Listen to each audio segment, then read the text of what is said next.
What's up, everybody? Your boy Greg here from Punchingbagskunk Boxing Media Incorporated. Yeah, you can see today I got my war hat on, got the brand new ringside gloves on, because I was getting into the war today. On the war. yeah, a couple of jackass online talking junk, so I had to boom bop. Had to bop. Beat down. Flawless victory. So we're gonna talk about a lot of things today. We're gonna talk about the mindset of a fighter before he steps into the ring. We're talking about that hour wait before the fight, or that day wait before the day before the fight. Even back in the day, we were fighting Golden Gloves fight every Thursday. We used to fight every Thursday, and that whole week leading up to the fight. So we're gonna talk about the mental aspects of what a fighter is going through mentally before his fight, right before a fight. But before we get there, I want to let everybody know, if you're new to this channel, you're talking to your boy Gary Gray here. What's up, everybody? Like I said, I'm a retired professional prize fighter with over 100 amateur fights and double-digit pro fights. Been in the ring with 5 top in the world guys. So you know what I'm talking about? So if you like old school, hard-hitting, no nonsense boxing talk, hit the subscribe button right now, because this is where you need to be. You're in the right place. Anyway, that time leading up to the fight has different effects on different fighters. You know what I mean? Like a lot of times when people say words like butterflies, or you got the butterflies, or you got the jitters, or you got that's just fear. You know what I mean? They don't want people. You know, people don't want to say it's fear. They don't, so they use these code words like butterflies and jitters and whatever other code word they use. But it's just fear. Every fighter deals with that fear. Look, I'm sorry. I didn't get your name. I got yours, Vincent, right? But I never got your. My name's Pitt, and your ass ain't talking your way out of this shit. No. I just want you to know. I just want you to know how sorry we are that things got so fucked up with us and Mr. Wallace. We got into this thing with the best intentions, really. I never... Oh, I'm sorry. Did I break your concentration? I didn't mean to do that. Please, continue. You were saying something about best intentions? What's the matter? Oh, you were finished. Oh, well, allow me to retort. What does Marcellus Wallace look like? What? What country you from? What? What ain't no country I ever heard of? They speak English and what? What? English, motherfucker! Do you speak it? Yes. Then you know what I'm saying. Yes. Describe what Marcellus Wallace looks like. What? Say what again? Say what again? I dare you. I double dare you, motherfucker. Say what one more goddamn time. He's black. Go on. He's bald. Does he look like a bitch? What? Does he look? Check the mic and make sure it sound right, boys. You better fucking like a bitch, man. Yes, you did. Yes, you did, man. You tried to please. And Marcellus Wallace don't like to be fucked by anybody except Mrs. Wallace. My coach used to tell me that if every fighter has the fear. If a fighter says he doesn't have fear, he's either lying or he's just crazy. And I guess there is some people that run right, you know, he's crazy. But any normal person is gonna have fear. It's fear. But you learn to control that fear. Your Cus D'Amato used to always talk about that kind of stuff, like how you overcome your fear. He talked about the hero and the coward, and the difference between it. They both feel the fear. Just one just does what he needs to do despite the fear. That's really all it's about. It's pushing through the fear. Every fighter, some fighters. It brings me back to the Golden Glove days, AAU, amateur days, because it was a great time for me, because you didn't have to worry about money, people robbing you, you didn't have to worry about dealing with promoters, managers, all that junk. You're just fighting for trophies. I loved it, you know what I mean? But then it becomes a business later on. But anyway, people, I remember back in the amateur days, and we some guys would be sleeping. Like you literally, they go. I don't know how they did it because I couldn't do it. But they'd be in the dressing room and they'd be sleeping. Wake me up when it's time to fight. Like how? I never understood how they did that. But that's just them to see. Some people handle things different. Some people meditate. Some people pray. Some people, I mean, all kinds of things. Me, I just ran around. Like my coach said, trying to get me back. Get over here! Get over there! I'd be out in the crowd.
Saying what's up to everybody. I have all my boxing gear on, my boxing shoes, my hands would be wrapped up and everything, and I'd be running around the crowd talking to people. Hey, that's the way I do it. So, but everybody handles things different. And, you know, before the fight, the week before, like I was getting ready to say, that back in the day we'd fight. The Golden Gloves used to be like 4 consecutive Thursdays, so it'd be like Thursday, the next Thursday, so Thursday quarterfinals, and you have the semifinals and the finals. And so every week, so you win one fight, and you get that whole week. So that whole week, you're really just thinking about fighting.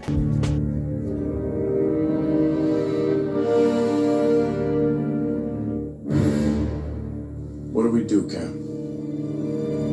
We fight. This is gonna end well.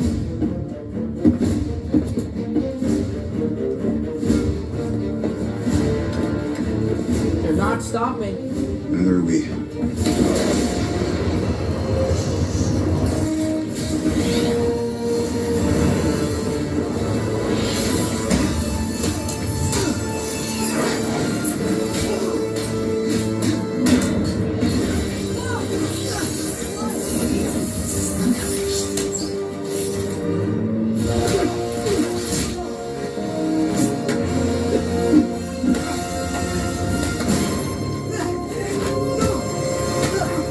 We're still friends, right?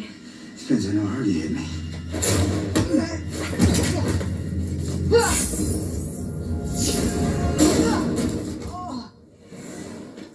You were pulling your punches.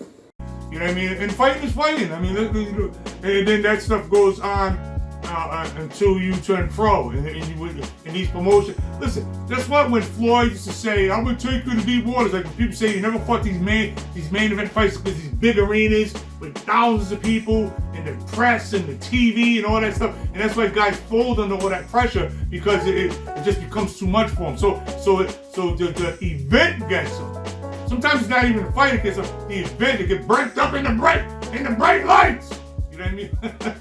You know what I mean? So you gotta be able, you have to be able to handle that. Sometimes you need people there that help you do that. Listen, what do you think? Where do you think these? This is my personal opinion. I think that's where entourages came into effect. I really think that's true. With entourages, and fighters start having entourages because some fighters need that push, like Ali and Houdini Brown. Who's the greatest? You know, and Houdini Brown, he had that kind of, rapport with him, and some people got to have a lot of people around them. It's just people deal with that in different ways. You know what I mean? Some people like to be by themselves. Look at Mr. T in Rocky 3. Get out of here! Get out of here! I think you're as fast as that. I'm coming to read. I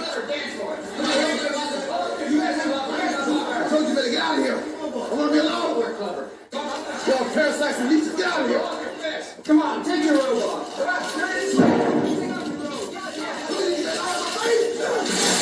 You know what I mean? But so there's different ways to deal with it, but it's not easy to deal with. You know what I mean? I've seen that pre-fight jitters thing do different things in different fights. Let me tell you something. Nerves is a mother jumper because me personally, I remember years ago, I was 14, 15 years old, fighting in a smoker. We used to call them smokers, the tournaments. And every time before ready to get rock and roll, I'd always get a pulled muscle in my back. I mean, it just come out of nowhere, and I'd have this pulled muscle in my back. The same spot, same everything. It was nerves. And I want to go out and fight. I'm gonna fight. I can't throw my jab. And I never forget my trainer at the time, amateur trainer Archie Johnson. He said, "Just fight on one hand." And that's how Archie was. They don't want to hear it. After that, I never had that problem again. So that just proved that it was nerves. You know what I mean? I remember this other fighter that, obviously I'm not going to mention his name because, I don't want to embarrass him or not. But it's true, so the truth is the truth. I remember before every fight, amateur fight, his legs would give out on him. He'd be fine in training, and he'd be fine and everything. Right before the fight, that waiting period where you're in your own solitary in your mind, he'd have, once he gets in the ring, his legs just gave out. I mean, literally, he couldn't stand up. You ever seen them deers when they first get up, when they're first born, they get up to stumble. That was the effect he used to have on him. So, it's really a crazy thing to go through. People don't realize that fighters dealing with that pre-fight stuff in the dressing room. And the bigger the fight, the more pressure it is on the fighter. And look, let's just rip the veil away and be real about it. People think about different things, and sometimes getting hurt comes by your mind. You know what I mean? Sometimes you're fighting. It's serious business. You can get really hurt and bad, even killed in the ring. I mean, it is what it is. I'm not trying to offend nobody. But people think about that. You got to deal with that, man. You got to deal with all that psychological babble. You know what I mean? And then some guys think about their opponent. Me, I never really had that problem thinking about my opponent because I always was of the mind that this is how I got over that reading what they call reading press clippings. I tell my fighters when I'm training fighters, don't read nobody's press clippings. Who gives it? Don't read press clippings because press clippings have you more focused on your opponent. I think you should focus on you. My own personal opinion. Because how I got over that kind of nonsense when I felt myself trying to be being impressed by an opponent. Oh, you're 29 knockouts. Oh, you knocked everybody out. You stop getting impressed by that. Here's how I got over that. I just trained hard, got in shape, and then in my mind, I say, wait a minute. My mind was like this. I don't care where you're from. I don't care who you are. If you hit the ring at 65, you're my weight. It's on. I feel that anyone at 65, I didn't give a damn who you was. I don't care how many national tournaments you won. I don't care about how many knockouts you got. I don't care about none of that junk. If you hit 65, it's on. What did KRS-One used to say? It ain't where you're from, it's where you're at. So that was my motto. The slate is clean. Right here. I don't care who you for or none of that junk. You know what I mean? Well, that's how I do it. Again, people deal with things different ways before the fight. I mean, I've seen guys take supplements. I've seen guys back in the Emma days, they pass around the jar of honey, for energy, which come out with a burst of energy. Pure honey, they drink just down the pure honey. Believe it or not, and I'm gonna tell you this story. This is true. I've seen guys, snorting the white stuff right before a fight. I've seen all of that stuff right before the Golden Glove matches, in the back snorting, getting high, crazy. But anyway, I've seen all kinds of stuff. So, but maybe that was their way to deal with it. You had to deal with your devils, your demons in your mind, whatever. Like I said, people facing all kinds of insecurities and junk before they step in the ring. And look, if you're not in shape, you know that. You know what I mean? If you didn't train right, and you didn't train right, and you didn't train right, and you know that the opponent did, you're at a disadvantage right there. That's why you gotta always be prepared. Always be prepared, man. Always be prepared, because you don't know who you don't know who you're gonna fight. Aside from all of that, every fighter still gotta deal with the jitters. You know what I mean? The jitters is fear. You know what I mean? You gotta deal with that. You gotta think about if you might get hurt, or it's all kinds of things that go through your head. I can only speak from personal experience. And listen, most fighters don't tell you the real deal. It's like if a fighter fighting a fighter and you hit him with a right hand, bam, bam, on the hook, and you nail him right on the button, and he's all messed up, and then ask him after the fight, hey, that left hook, it stung you, huh? What are you gonna say? No. You're gonna say, no, it didn't hurt me at all. That's just fighting. That's a fighter's mentality. You know what I mean? But that ain't the reality. Reality was you was hurt. So when the fighters say, hey man, you scared before a fight, fighter's not gonna say, yeah. You know what I mean? Because that's the mentality. We were warriors. But the bottom line is, when you break it down to all the way, break it down to basics, tear all the fancy stuff off it, and it's just fear. And you gotta learn to control that fear. And that's the key to boxing. And look, and this is why, and I'm just gonna sidetrack this a little bit, just to throw a little snipe at the casual jackasses, because this is why you got casual jackasses in boxing now. Okay, actually trying to box. So that's fencing junk. Everyone knows that junk I don't like. That fencing, tap, tap, tap, point, point, point. Give my money. That type of stuff. Because that sneaks in because, they're taking an element of danger away. So it is no butterflies now. What are you gonna be afraid of? We're just going in the ring and slap box. Slap box. We're just going to ring and slap box for 12 rounds. So ain't no element of danger. So now anybody can jump in the box. Hey, I want to be some jackass or buy some bag gloves off Amazon and he's a boxer. Because ain't no danger there. What I got to fear? See what I'm saying? There was no jitters. There's no jitters left.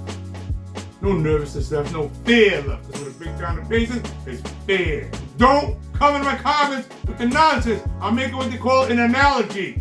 You jackasses, I can't stand that people just pick on anything. They don't wonder why I'm always yelling and raving about stuff. Because you guys are jackasses. It's different kinds of things. This is what makes boxers special. You know what I mean?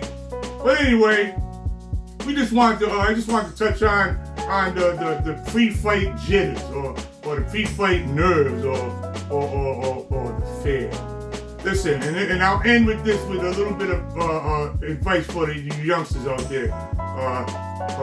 The best thing to do to counteract any and all forms of fear is preparation.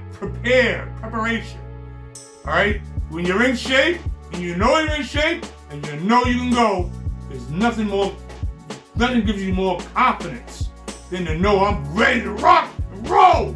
So if it goes the distance, I'm ready to rock and roll to the final bell.